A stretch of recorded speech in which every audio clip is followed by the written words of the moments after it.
Ketahuilah, saya adalah malaikat yang turun dari langit ketiga. Ketika kamu berdoa kepada Allah kali yang pertama, kami para malaikat mendengar suara gemerincing dari pintu-pintu langit. A'udzu billahi minasy syaithanir rajim.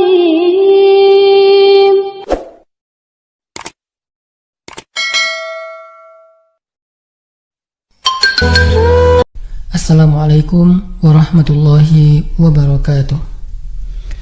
Allah Subhanahu wa taala berfirman, A'udzu billahi minasyaitonir rajim. Bismillahirrahmanirrahim. Ya ayyuhalladzina amanu ista'inu bis-sabri was-salah.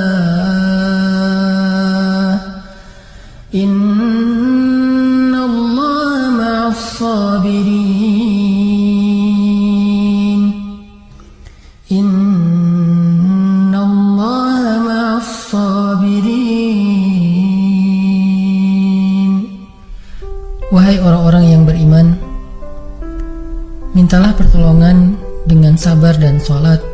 Sesungguhnya Allah bersama dengan orang-orang yang sabar. Kita sering mendengar ayat ini disampaikan oleh para ulama, para dai, para ustadz tentang bahwa salah satu di antara cara menjemput pertolongan Allah Subhanahu wa taala itu adalah dengan melakukan ibadah sholat. Pertanyaannya adalah, sholat yang seperti apakah yang bisa menjemput pertolongan Allah dalam kehidupan kita pada saat kita sedang mengalami ujian yang berat? Banyak orang yang bilang, saya sholat tapi kok hidup saya gini-gini aja. Banyak orang yang bilang, saya udah sholat tetapi kok doa saya belum diijabah. Saya udah sholat tapi kok masalah saya masih belum selesai. Saya udah sholat tetapi kok musibah saya terus beruntun tidak pernah berhenti. Saya udah sholat tapi kok musibah terus terjadi dalam hidup saya. Sehingga teman-teman yang dirahmati Allah, kita perlu belajar sholat yang seperti apa yang bisa menjemput pertolongan Allah Subhanahu wa taala secara ajaib. Mari kita renungkan sebuah kisah yang pernah disampaikan oleh sahabat Anas bin Malik radhiyallahu an, bahwa dahulu di masa Nabi ada seorang laki-laki di kota Madinah yang melakukan perjalanan antara Syam ke Madinah untuk berdagang. Di tengah perjalanan, laki-laki ini dirampok oleh para perampok. Dia diberhentikan oleh seorang laki-laki, kemudian hartanya diambil, lalu setelahnya laki-laki itu menghunuskan pedang kepada orang ini. Pedagang ini mengatakan, "Wahai fulan, jika engkau menginginkan hartaku, ambillah, tapi biarkanlah aku melanjutkan perjalanan." Perampok itu mengatakan, "Adapun harta itu sudah menjadi milikku. Sekarang aku menginginkanmu, aku ingin membunuhmu." Merasa tidak punya pilihan, akhirnya pedagang ini mengatakan, "Wahai fulan, jika engkau ingin menyakitiku, membunuhku, maka lakukanlah. Tetapi sebelumnya berilah aku kesempatan untuk melaksanakan sholat 2 rakaat." Lalu perampok ini mengatakan, "Ya sudah, kalau begitu sholatlah, aku akan berikan engkau waktu sebentar." Maka pedagang ini pun mendirikan sholat dengan sholat yang sangat khusyuk. Di dalam sholat, laki-laki ini setelah membaca Al-Fatihah, dia membaca sebuah ayat di dalam surat An-Naml ayat 62. Apa ayatnya?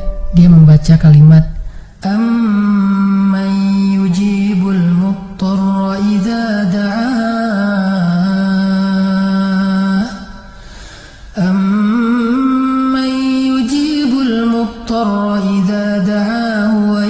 ويكشف السوء ويجعلكم خلفاء الأرض أإله مع الله أإله مع الله قليلا ما تذكرون. Bukankah dialah Allah yang memperkenankan doa orang yang dalam kesulitan apabila dia berdoa kepadanya, dan menghilangkan kesusahan, dan menjadikan kalian sebagai khalifah di muka bumi? Apakah di samping Allah ada Tuhan lain yang patut disembah atau dimintai pertolongan? Sedikit sekali dari nikmat Allah yang kalian ingat. Shadaqallahul azim.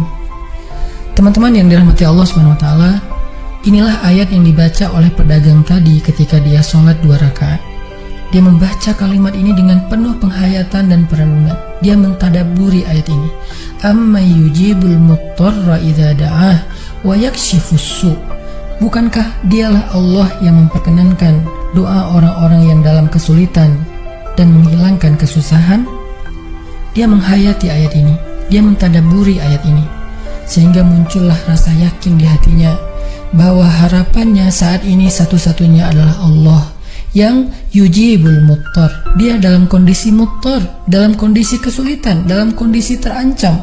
Muttar itu bisa bermakna terancam, kesulitan, kesusahan, dan berbagai macam makna dari ketidakberdayaan. Siapa yang yujibul muttar? Siapa yang akan memperkenankan doa orang yang tidak berdaya selain Allah? Wa yakshifus su', dan menghilangkan kesusahannya selain Allah. Maka mulai muncullah rasa yakin di dalam hati laki-laki ini setelah membaca ayat tersebut. Setelah selesai dia lakukan sholat, kemudian dia mengangkat kedua tangannya. Dia berdoa kepada Allah dengan menyebut nama-nama Allah yang mulia. Ya Rabbi, wahai Tuhan yang maha pengasih, wahai Tuhan yang maha penyayang, wahai Tuhan yang memiliki arasy yang mulia, wahai Tuhan yang menampakkan makhluk, wahai Tuhan yang maha mengembalikan, wahai Tuhan yang maha melaksanakan apa yang Dia kehendaki. Aku mohon dengan cahayamu yang memenuhi sudut-sudut arasy-Mu. Hamba mohon kepadamu dengan kekuasaanmu yang menguasai makhluk-Mu, dan dengan rahmat-Mu yang meliputi segala sesuatu. Tidak ada Tuhan yang berhak disembah selain Engkau, ya Allah. Wahai Tuhan yang maha penolong, tolonglah aku. Laki-laki ini berdoa meminta kepada Allah dengan menyebut kebesaran Allah di arasy, menyebut cahaya-cahaya yang dimiliki oleh Allah yang meliputi arasy-Nya yang mulia. Tiba-tiba setelah selesai berdoa, muncullah seorang laki-laki dengan pakaian hijau bercahaya.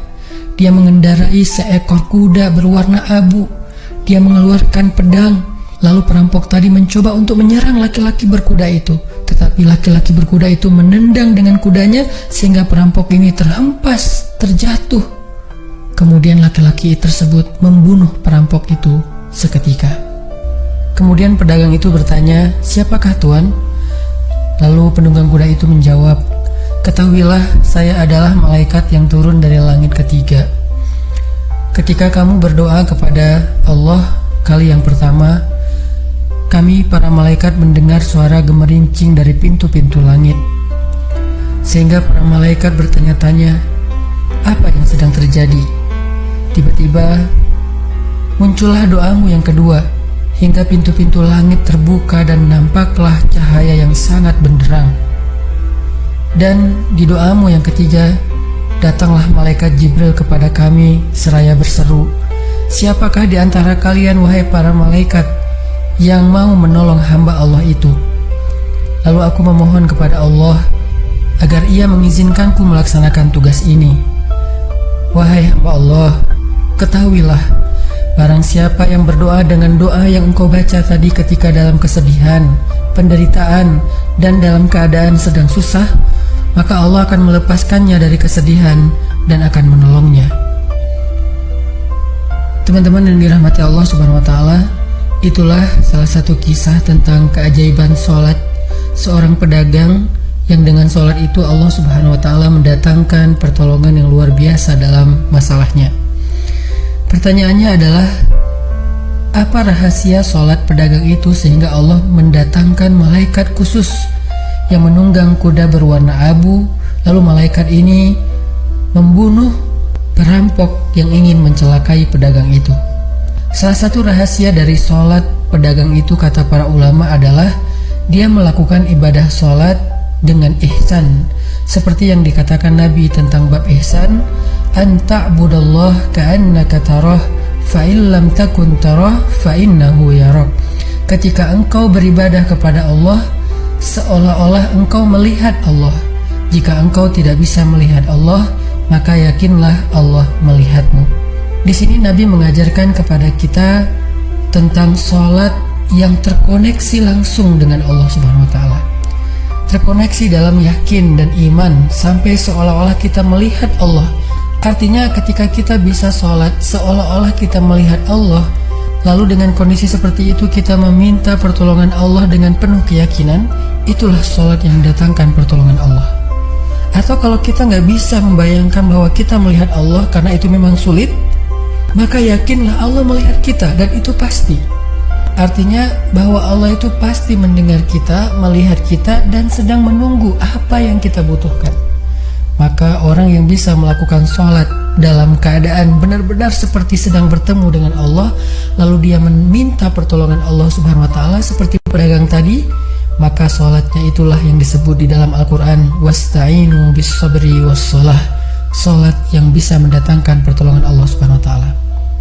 Semakin sering kita melakukan sholat dengan ihsan, benar-benar seperti bertemu dengan Allah Subhanahu wa Ta'ala. Kalau kita nggak bisa ngerasain bagaimana cara menghayati kita melihat Allah, yakinlah Allah melihat kita. Dan kalau kita bisa mendawamkan ini dalam sholat 5 waktu dan dalam sholat-sholat sunnah kita yang lain, terutama sholat tahajud, maka insya Allah sholat kita sudah menjadi jalan keajaiban dalam kehidupan kita. Barakallahu fiikum.